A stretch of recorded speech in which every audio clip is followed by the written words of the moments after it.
सिंध हुकूमत पानी जे विरस ते ख़दशा ज़ाहिर कंदे वफ़ाक़ी हुकूमत के ख़त लिखियो आहे। ख़त में CCI जे तकड़े इजलास जो मुतालबो कयो पियो आहे। सिंध हुकूमत ख़त में चयो आहे त सिंध में पानी जी सख़्त खोट आहे, जिस सबब ख़रीफ जे फसलनि जी पोख नामुमकिन आहे। सिंध हुकूमत मौसर पानी जी गैर मुनसिफ़ाणी विच सूबनि जी ज़राअत ऐं माहौलियाती निज़ाम ते नाकारी असर विझी रही आहे।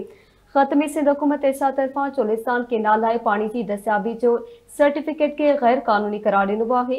सिंध हुकूमत इरसा जे इजलास में इन ते सख़्त एहतजाज ऐं अदम इतफ़ाक़ जो इज़हार कयो हो।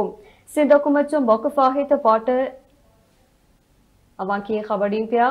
सिंध हुकूमत पानी जी विच ते ख़दशा ज़ाहिर कंदे वफ़ाक़ी हुकूमत खे ख़त लिखियो आहे। तफ़सील मालूम कंदासीं चीफ रिपोर्टर कराची शबीर लाचारी खां। जी शबीर आगाह कजो।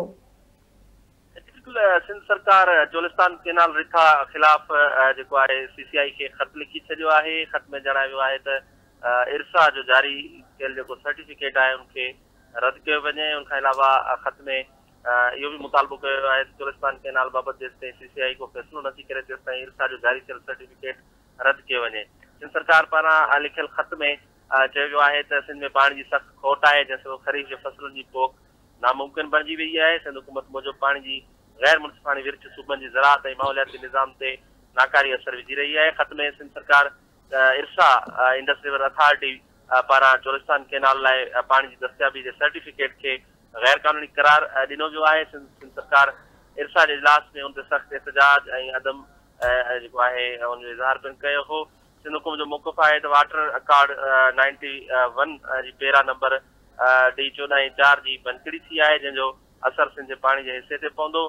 सिंध सरकार ख़त में जणायो आहे त 1999 खां वठी 2023 ताईं पाणी जी दस्तियाबी में सालियानो 13.7% घटिताई थींदी रही आहे। पंजाब खे नए केनाल जी मंज़ूरी ॾियणु सिंध जे पाणी जे हिसे ते वधीक भार विझे थो, जेको गैर कानूनी आहे ऐं गैर मुनसिफ़ाणो आहे। सिंध सरकार मुतालबो कयो आहे त इरसा पारां जारी कयल सर्टिफिकेट रद्द कयो वञे। चोलिस्तान केनाल बाबति जेसिताईं CCI को फ़ैसिलो नथी करे तेसिताईं इरसा जो जारी कयल सर्टिफिकेट रद्द कयो वञे। जी महिरबानी अवां जी शबीर आगाह करण लाइ।